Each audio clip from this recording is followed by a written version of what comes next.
আসসালামু আলাইকুম এভরিওয়ান, আশা করছি সবাই অনেক অনেক ভালো আছেন। আলহামদুলিল্লাহ আমরাও এখন ভালোই আছি। দেশের সার্বিক পরিস্থিতির অবস্থার কারণে আমি কোনো ধরনের ভিডিও ফুটেজ আপলোড করতে পারিনি, আসলে মনের অবস্থা ওরকম ছিলই না।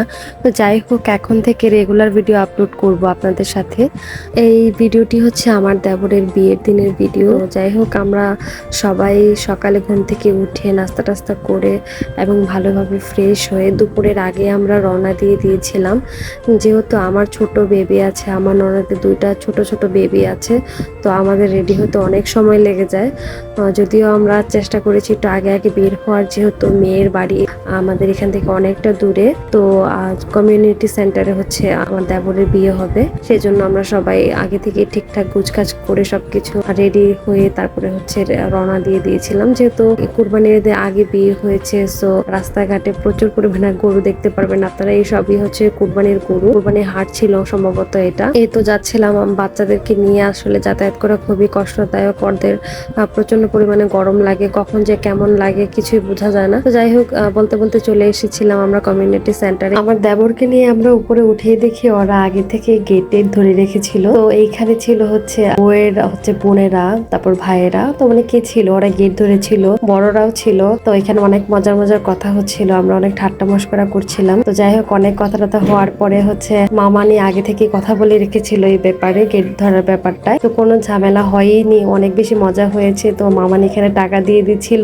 আমরা তো অনেক বেশি মজা করছিলাম ও সবাই অনেক বেশি খুশি ছিলাম। আসলে সমস্যাটা হচ্ছিল গরমের জন্য, প্রচন্ড পরিমাণে গরম ছিল, কারেন্ট ছিল না ওই দিন, অনেক বেশি প্রবলেম ছিল কারেন্টের। তো যাই হোক, এখন হচ্ছে সব ঝামেলা মিটিয়ে আমরা বিসমিল্লাহ বলে ভিতরে ঢুকে যাই। তো জামাইকে ওয়েলকাম ড্রিঙ্কস দিচ্ছিল সাথে আমাদের। এই পর্যায়ে হচ্ছে সবার সঙ্গে মোটামুটি দেখা হয়ে যাচ্ছিল। এই ব্যাপারটা খুব বেশি ভালো লেগেছে, আমার খুব ভালো লাগছিল। আসলে ব্যস্ততার কারণে সংসার জীবন সবকিছু মিলিয়ে হচ্ছে আমরা অনেক আত্মীয় স্বজনের সঙ্গে, আপনজনদের সঙ্গে খুব একটা দেখা করার সুযোগ পাই না, সময়ও মিলিয়ে উঠতে পারি না। বিয়েতে গেলে একটা বিশেষ করে ভালো কাজ হয়, সেটা হচ্ছে সবার সঙ্গে দেখা হয়, কথা হয়, কুশল বিনিময় করতে পারি আমরা। তো যাই হোক, এই হচ্ছে বউ, মাশাআল্লাহ, এটা হচ্ছে আমার দেবরের বউ। অনেক বেশি কিউট লাগছিল, অনেক সুন্দর লাগছিল, আর ওর সাজটাও খুব অনেক ভালো হয়েছে। এই পর্যায়ে হচ্ছে আমি আমার মেয়েকে একটু ঠান্ডা করার ট্রাই করছিলাম, অনেক গরম লাগছিল ও, বিশেষ করে হচ্ছে আমিও বোরকা পরেছিলাম, অনেকটা গরমই লেগেছে। তো আমার ননদ হচ্ছে আমাকে কিছু ভিডিও ক্লিপ নিয়ে দিচ্ছিল, তো আমি সবার সঙ্গে কুশল বিনিময় করছিলাম। আমার মেয়েকে আমার শাশুড়ি নিয়ে এখান থেকে সেখানে একটু যাচ্ছিল, আমি কিছুক্ষণ পরপর নিচ্ছিলাম, আমার ননদ নিচ্ছিল। এই পর্যায়ে হচ্ছে বউয়ের সঙ্গে আমি ফটো শুট করতে চলে যাই, ওর সঙ্গে একটু কথা বলে নিচ্ছিলাম। আর এখন হচ্ছে বিয়ে পড়ানো হচ্ছিল। আলহামদুলিল্লাহ বিয়ে খুব সুন্দরভাবে সম্পন্ন হয়ে যায়। অ্যাকচুয়ালি অনেক ক্লিপস আমি নিতে পারিনি, যেহেতু আমি বলেছি আগে যে বাচ্চার জন্য আমি অনেক জায়গায় থাকতেই পারিনি, তার জন্য আমি অনেক বেশি দুঃখিত আপনাদের কাছে। তো যাই হোক, এখন হচ্ছে সবচাইতে মজার পর্বটা চলছিল, জামাইয়ের জুতো চুরির যে পর্বটা। তো আমরা ছেলে পক্ষরা তো একদমই দিব না জামাইয়ের জুতো চুরি করতে, আর মেয়ে পক্ষরা তো একদমই না জাহাল করে ছেড়ে দিল আমাদের। লাস্ট মোমেন্টে ওরাই জুতো নিয়ে চলে গেল, ওরাই জিতে গেল। যাই হোক, এটা হচ্ছে আমার দেবরের শালিকারা, ওরা নাচ করছিল, গান করছিল, বলছিল যাতে টাকা দিয়ে দেয়, টাকা দিলে জুতো দিয়ে দিবে, এরকম একটা মজার গান করছিল হিন্দিতে। এই পর্যায়ে হচ্ছে এখন আমার দেবরের বউকে সবাই মিলে গহনা পরিয়ে দিচ্ছিল, যারা যারা গিফট এনেছে তারাও সেগুলো পরিয়ে দিচ্ছিল। প্রথমে আমার শাশুড়ি আম্মা আমার দেবরের বউকে বালা পরিয়ে দিচ্ছিল, তারপর এক এক করে সবাই পরিয়ে দিচ্ছিল, শ্বশুরবাড়ির লোকজন। তারপর হচ্ছে ফ্যামিলি ফটোশুট চলছিল। এই হচ্ছে গাড়ি, এই গাড়ির মধ্যেই হচ্ছে আমি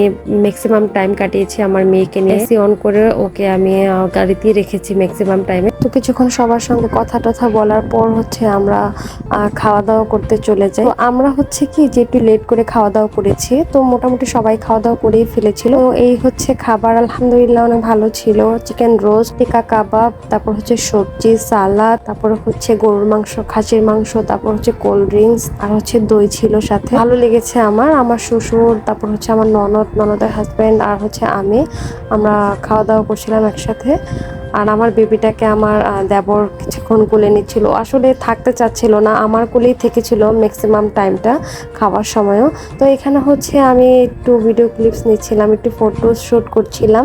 তো এই পর্যায়ে হচ্ছে অর্ণবকে সদরানা খাওয়ানো হবে, তার জন্য আমরা অর্ণবকে নিতে এসেছিলাম। তো অর্ণবের ওয়াইফ অর্ণব, তারপর হচ্ছে অর্ণবের শালা শালি, আর আমরাও সবাই ছিলাম এখানে। তো ওদের খাওয়া দাওয়া শেষ করানোর পর হচ্ছে আমার মেয়েটা কান্নাই করছিল, তো আমরা রেডি টেডি হয়ে খুব দ্রুতই রওনা হয়ে যাই বউ নিয়ে। তো যাই হোক, এখন হচ্ছে রওনা হয়ে যাব। আমার মেয়েটা তো একদমই কান্না করতে করতে অস্থির হয়ে গিয়েছে। বাইরে আসার পর অ্যাকচুয়ালি বের হওয়ার পর আমার মেয়েটা একদমই কান্না থামিয়ে দেয়, যেহেতু ওর একটা ঠান্ডা ঠান্ডা লাগছিল। আমি কোলে করে ওকে ঘুম পাড়িয়ে নিয়েছিলাম, একদম ঘুমিয়ে গিয়েছে, অনেকটা কান্না করেছে, অনেকটা ক্লান্ত হয়ে গিয়েছিল। আর হচ্ছে আমাদের যেতে যেতে মোটামুটি একটু রাতও হয়েছিল, যেহেতু অনেকটা লম্বা রাস্তা। তো যাই হোক, আমি কিছুক্ষণ পর পর এটা সেটা খেয়ে নিচ্ছিলাম, একটু ঠান্ডা জাতীয় খাবার খাচ্ছিলাম। সবাই আমার জন্য, আমার মেয়ের জন্য দোয়া করবেন। আর ভিডিওটি কেমন লাগলো তো অবশ্যই কমেন্ট করে জানাবেন। আর নেক্সট ভিডিও পেতে আমার চ্যানেলটিতে ফলো দিয়ে রাখবেন। যারা যারা ইউটিউব থেকে দেখছেন অবশ্যই আমার চ্যানেলটিতে সাবস্ক্রাইব করে দিন। আমার দেবর এবং দেবরের বউয়ের জন্য সবাই অনেক বেশি দোয়া করবেন, ওদের নতুন জীবন যেন অনেক ভালো কাটে, অনেক ভালো থাকে ওরা। ভিডিওটি দেখার জন্য সবাইকে অনেক অনেক ধন্যবাদ। আল্লাহ হাফিজ।